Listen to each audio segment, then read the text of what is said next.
So we're bringing out this album called Caught by the Heart. It has 10 tracks on it. So why don't we talk briefly and a bit more detail about some of the tracks, who plays on them, and how they evolved. I mean, we have talked about 4 in part 2.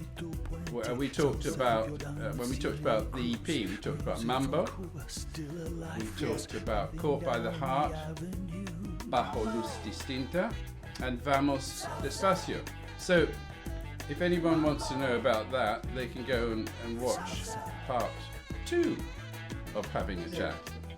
Why don't we start, like, chronologically, and the next one, Cry of the Earth. Tell us about the lyrics, because I was fascinated when you mentioned Bougainville. I didn't know anything about that. So tell me a bit about that.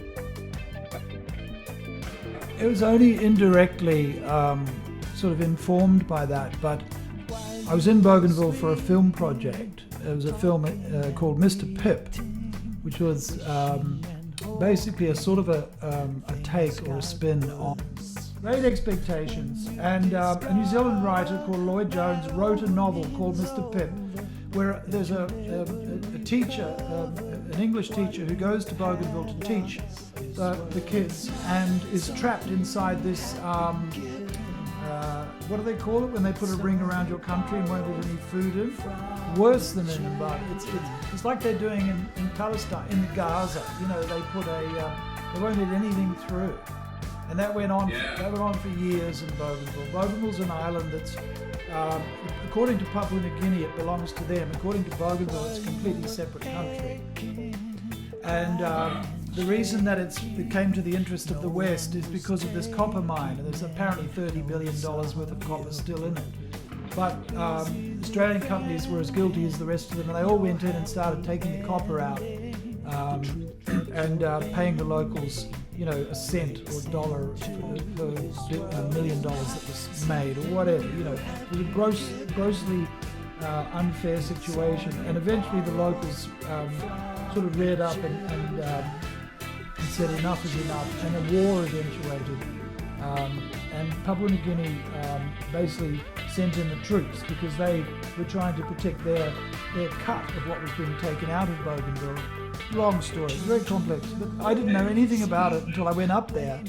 I was invited up to research music for the film, and long story short, the haunting image remained with me of this big mine cut into the earth and surrounded by jungle that was now growing all over it, and there was nothing going on, but it was like a big scar or a wound, and it stayed with me. And so then I found this Russian riddle talking about they beat me, they burn me, they cut me.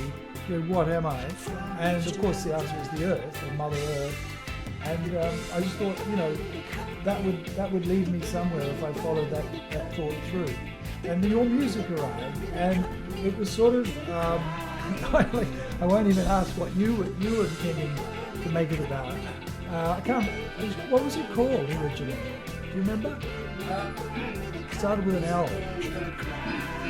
Montana or something?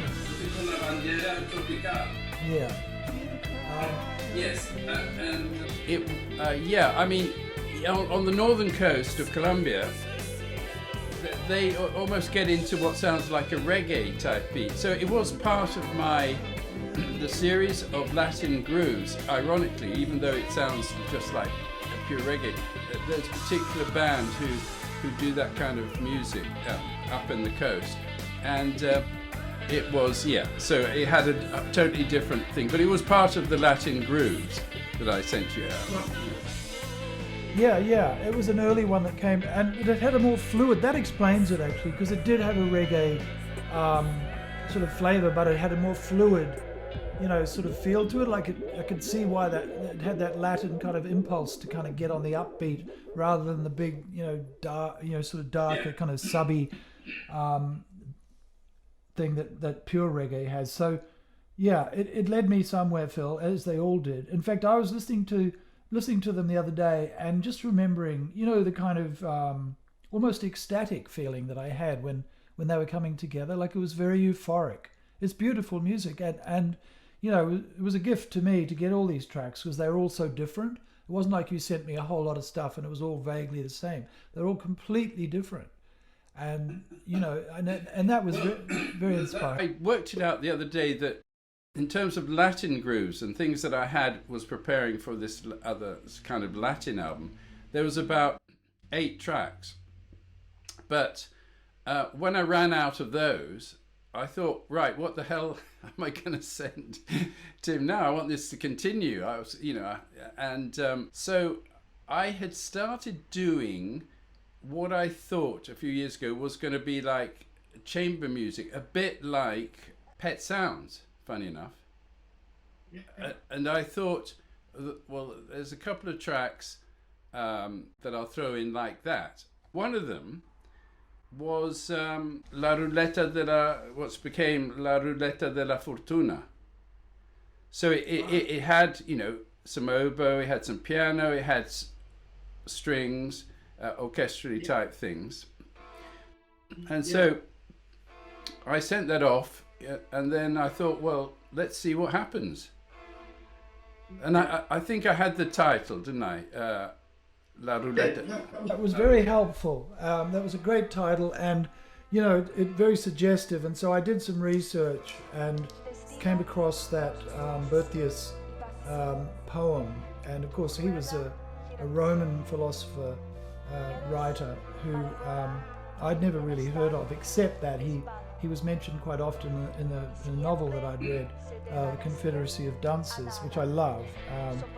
And by an American writer, John Kennedy Toole. And so, you know, that his name kept popping up in that novel. So I kind of, when I found that, it felt quite fortuitous. And, you know, I just started, I guess, exploring the idea of speaking the lines in Spanish. And then Elliot was quite handily around at the time. Again, because of COVID, she was home quite a lot. And you know, so normally I wouldn't have been able to get her to stay in one place for long enough, but she gave it a crack as well, because she'd been studying Spanish in school, and she got frustrated because it wasn't flowing straight away. She's very quick. Most of the stuff that I sent you that Elliot has done is first take. You know, she doesn't mess about. But this one, she was a bit frustrated, and that's that sound you can hear at the start, because she had the lyrics in front of her, and she tried it a few times, you know, in a formal, kind of quite polite, you know, sort of disciplined way. And then she went, you know, that feeling sometimes when you're in the studio, you would know it too. You go, fuck it. I'm going to do it now, and this is going to be it. You know, sometimes you get too nervous, you're doing a guitar or you're doing a vocal or something, you know. So that was what it was like. It was like, and she just said it. And, you know, it was brilliant. And then, you know, I was able to flow on from there. And then we sent it across. And I knew it had a sort of almost like a prog thing, because it was so experimental and, you know, had all these different sections, but just seemed to suit. And what you then layered onto it just made it unbelievable. I love that kind of. Well, yeah, to me, it suddenly started sounding like Spanish goth rock. Goth prog. I think we've invented a new genre. And yeah, I could immediately, you know, visualize the inside the church. It was very sort of Gothic Spanish with stained glass windows and all that kind of thing. And, you know, as you said about the movie in your head, I had, totally. I got a movie in my head of this weird kind of world, and a little sort of story evolves of these two characters, really. Yeah, because you've got Elliot, who's in the church, and remember we were trying to steer Mike, our producer, you know, co-producer, and who did such an amazing job on the record, but we were trying to steer him towards that church sound. Yeah, Mike Buddy, and which of course, as soon as we gave him that clue, I mean, he was in. And so she's in this church, in the pulpit, I imagine, you know, sort of addressing the community and warning them in an impetuous, youthful kind of way. And I'm sort of more tucked away, you know, in the study, back behind the church, you know, reading my old books and things, and approaching towards the end of my life. It's just two different takes on the Wheel of Fortune, and because of what the world's been going through lately, I think young and old have been brought together in quite a curious and a different kind of way, because we've been around each other a lot more. Life itself has been under threat, and so we're sort of pulled in more rather than separated out, as a lot of the time we are. So that seemed to contain some of those themes for me. Yeah, I'm very, very excited about that track.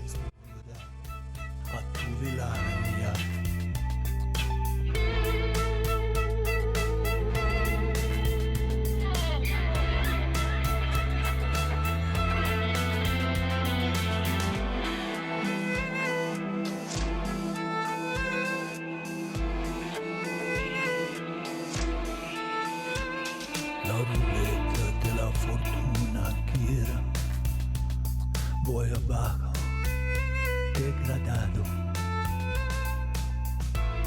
Otro se levanta, déjalo tener la ruina, la ruina.